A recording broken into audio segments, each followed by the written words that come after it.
ইতিহাসের আজকের দিনে 30শে জানুয়ারি।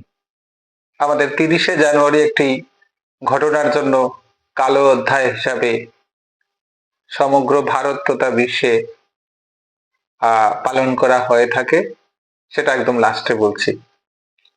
1882 খ্রিস্টাব্দে আজকের দিনে মার্কিন প্রেসিডেন্ট রুজভেল্ট জন্মগ্রহণ করেন। 1889 খ্রিস্টাব্দে হিন্দি সাহিত্যিক জয়শঙ্কর প্রসাদ জন্মগ্রহণ করেন। 1887 খ্রিস্টাব্দে মনোবিদ গিরীন্দ্র শেখর বসু জন্মগ্রহণ করেন।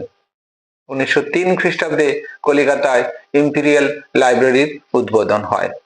1933 খ্রিস্টাব্দে দ্বিতীয় বিশ্বযুদ্ধের খলনায়ক হিটলার চ্যান্সেলর হিসাবে শপথ গ্রহণ করেন। 1910 খ্রিস্টাব্দে গান্ধীবাদী নেতা সি সুব্রমণিয়াম জন্মগ্রহণ করেন।